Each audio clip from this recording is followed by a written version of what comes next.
Saudara hadirin yang saya hormati, yang ketiga, di atas langit rupanya masih ada langit lagi.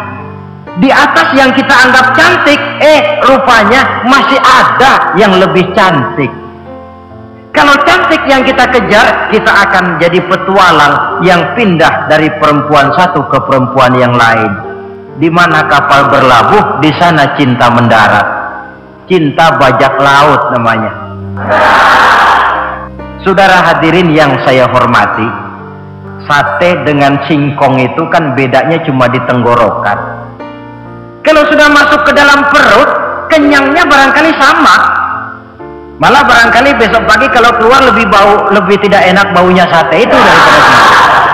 Saudara hadirin yang saya hormati, makanya orang kalau sudah nikah oleh Nabi dipesan, apabila kamu di jalan melihat perempuan yang membuat kamu kagum, cepat-cepatlah pulang ke rumah. Sebab yang perempuan cantik di jalan kau lihat itu punya, istrimu juga di rumah punya. Gak percaya, cobalah pulang, akurin, sama itu. Silahkan cari yang cantik, tapi jangan dijadikan motivasi utama. Saudara hadirin yang saya hormati, yang kedua, kalau perkawinan pernikahan cuma karena harta, silahkan cari yang kaya. Tapi kan harta itu, kata Imamul Ghazali, al-mal zillun zail, harta bagaikan bayangan. Harta bagaikan bayangan. Sore di sebelah barat, tengah hari di tengah, sore pindah ke sebelah timur. Hari ini dia kaya, besok dia bangkrut, roda itu berputar. Kalau harta dijadikan pilihan utama, boleh jadi dalam hidup berumah tangga ada pepatah, ada uang abang disayang, tidak ada uang abang melayang. Artinya pun rumah tangga tidak akan tahan lama.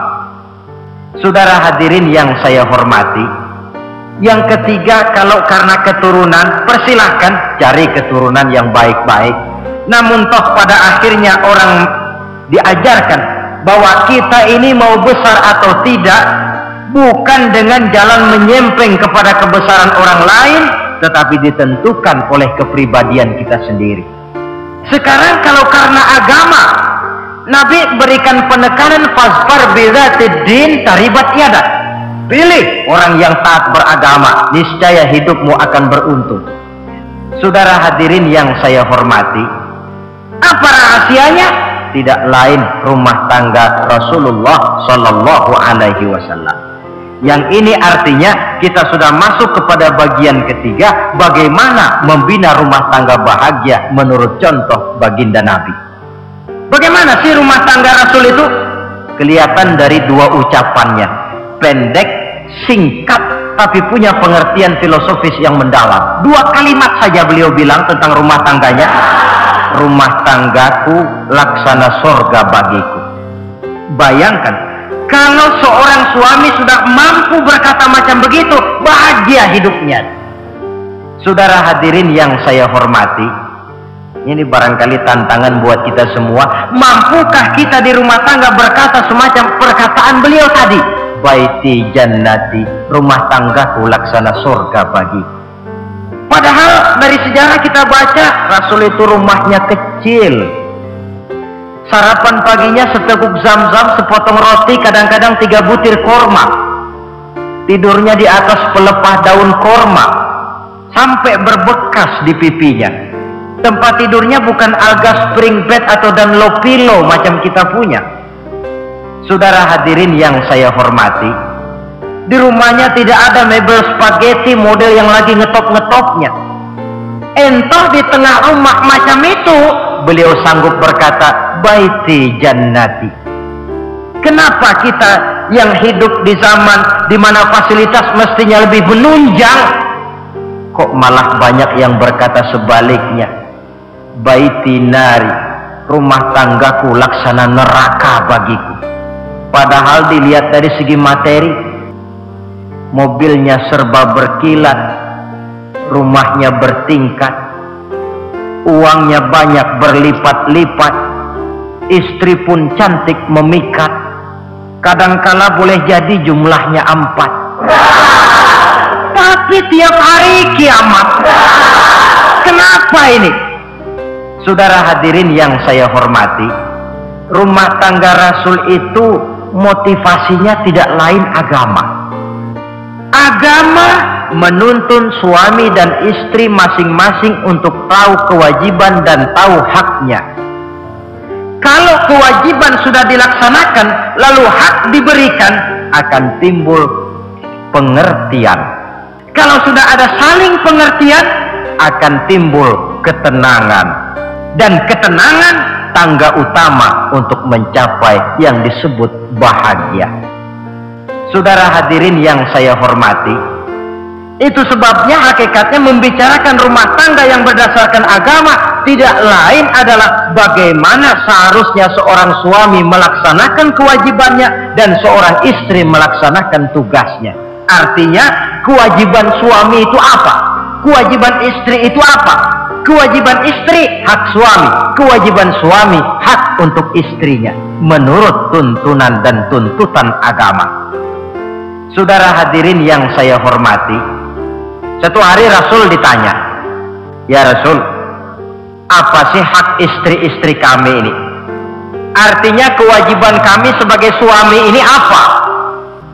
Rasul menjawab, "Pertama, kau beri istrimu makan sebagaimana engkau makan." Kewajiban seorang suami yang pertama. Kewajiban yang menyangkut masalah pangan. Di sini rumah tangga berfungsi sebagai pengatur ekonomi.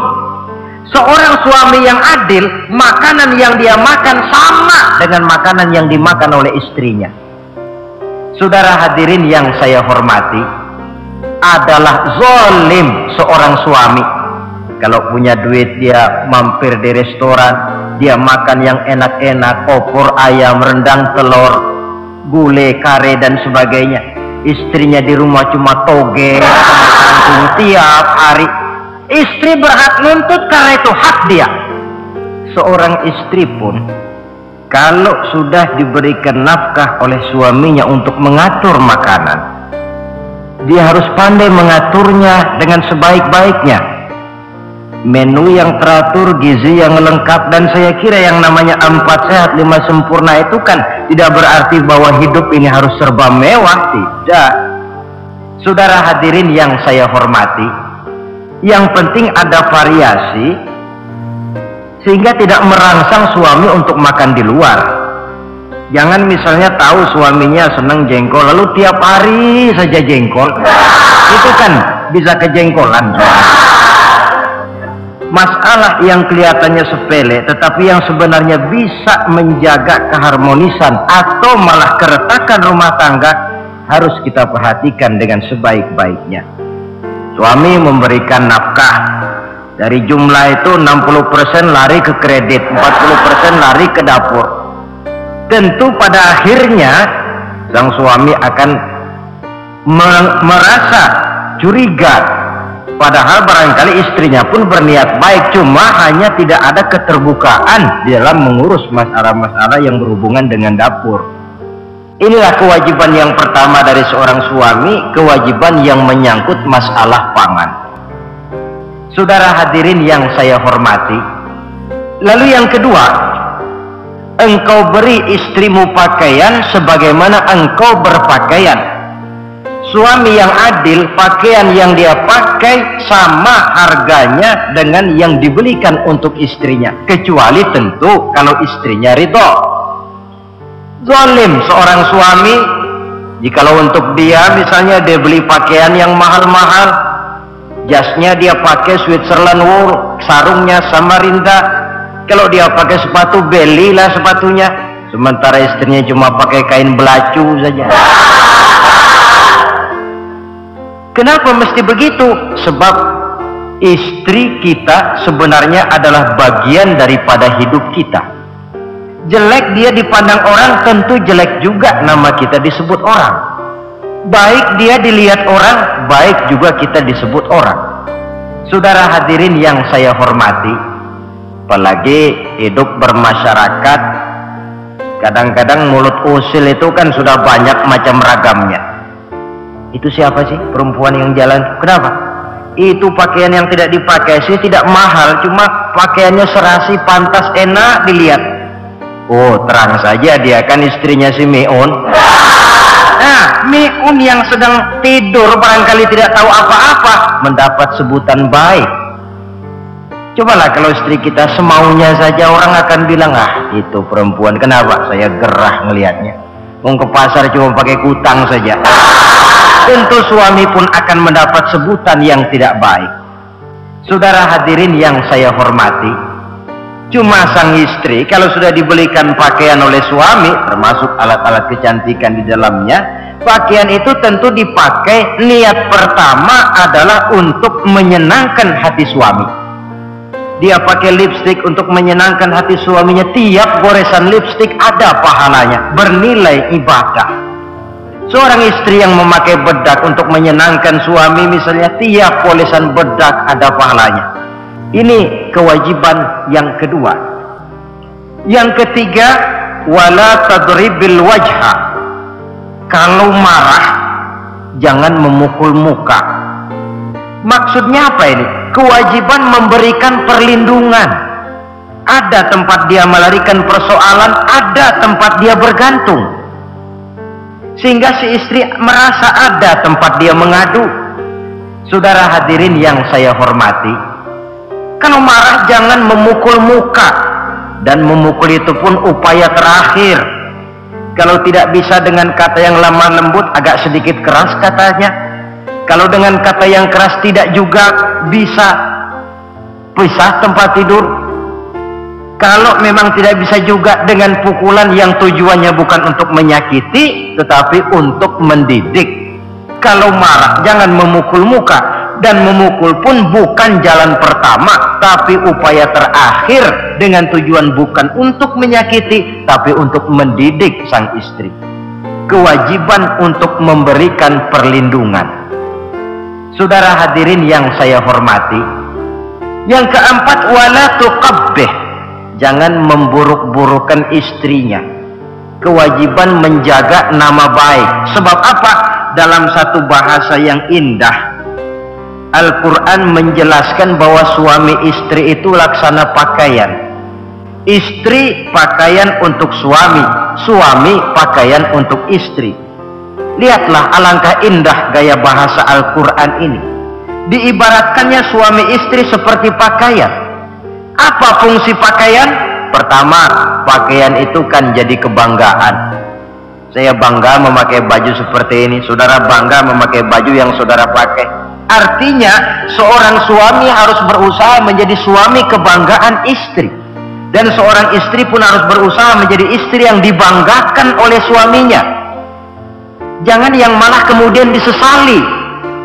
Saudara hadirin yang saya hormati, itu kan kalau sudah marah orang kadang-kadang ucapannya nggak terkontrol.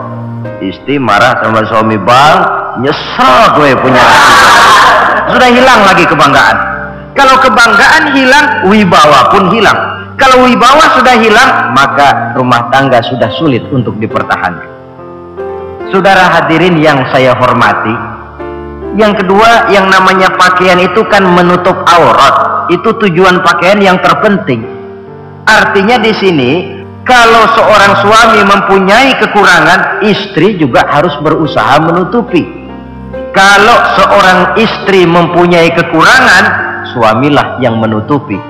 Jangan kekurangan suami diceritakan di pasar umum, atau kekurangan istri dibuka di mana-mana. Itu namanya suami istri tidak berfungsi sebagai pakaian, malah justru saling membuka aurat masing-masing. Saudara hadirin yang saya hormati, ialah kadang-kadang penyakit ini. Kadang-kadang yang namanya perempuan dari rumah itu berangkat ngaji katanya, sampai di pengajian apa? Suaminya diakur-akur. Bayu bagaimana suami? Wah suami saya payah. Dipayahkannya suaminya di mana-mana. Atau aib dan kekurangan istri diceritakan di mana-mana. Orang bertanya, gimana mas istrinya? Wah, mau maju. Loh, kenapa istrimu kan cantik? Iya, soal cantik sih iya, tapi tidurnya kok ngiler ini. Ini kan nggak perlu yang macam begini ini. Tidak bisa menjaga apa yang disebut security informasi. Fungsi pakaian sebagai suami istri tidak berjalan di dalamnya. Saling menjaga kehormatan diri, Ini yang keempat. Saudara hadirin yang saya hormati, yang kelima, wala tahjur illa fil bait. Jangan berpisah dari istri kecuali di rumah. Maksudnya begini, kalau satu hari seorang istri suami marah kepada istrinya, tidak usah istri itu disuruh pulang ke rumah orang tuanya, ke rumah mertua lalu diusir. Tidak, cukup pisah tempat tidur saja. Ini maknanya wala tahjur illa fil baiti. Umpamanya, dek, malam ini saya sedang tidak enak pikiran, kau tidur di kamar belakang lah, saya kamar depan. Cukup pisah tempat tidur saja, tidak perlu istri dipulangkan ke rumah orang tuanya. Nanti umpamanya tengah malam turun hujan, udara dingin, pikiran berubah, berasa perlu, kan tinggal manggil. Tidak jauh. Secara psikologis ajaran semacam ini bisa kita terima. Ini pada prinsipnya kewajiban seorang suami, kewajiban yang menyangkut masalah pangan, sandang, perlindungan, memelihara kehormatan, dan menjaga ketenangan di rumah tangga dengan menyelesaikan persoalan rumah tangga itu secara intern. Orang tua dibon, jangan belum apa-apa sudah mertua diundang. Saudara hadirin yang saya hormati, persoalan belum tentu selesai, tapi masalah sudah meluas. Cobalah kita selesaikan intern dulu. Kalau kemudian ternyata dianggap perlu mengundang orang tua, mertua, keluarga, baru kita upayakan ke arah itu. Ini kewajiban suami dan ini merupakan hak istri. Lalu bagaimana kewajiban istri sekarang ini? Istri kewajibannya merupakan hak untuk suami. Dari hadis yang diriwayatkan Imam Ibnu Majah dari Ali bin Yazid dari Abi Umamah, Nabi bersabda, bagi seorang mukmin sesudah dia mempunyai sifat takwa kepada Allah, tidak ada yang lebih membawa manfaat selain daripada istri yang solehah. Saudara hadirin yang saya hormati, istri solehah itu yang bagaimana? Yang hidup mampu melaksanakan kewajibannya. Apa kewajibannya? Kata Nabi, pertama, in amaraha atau athu. Kalau diperintah, dia taat. Kewajiban istri yang pertama, taat kepada suaminya. Begitu besar kewajiban taat kepada suami, sampai-sampai Nabi pernah menyatakan,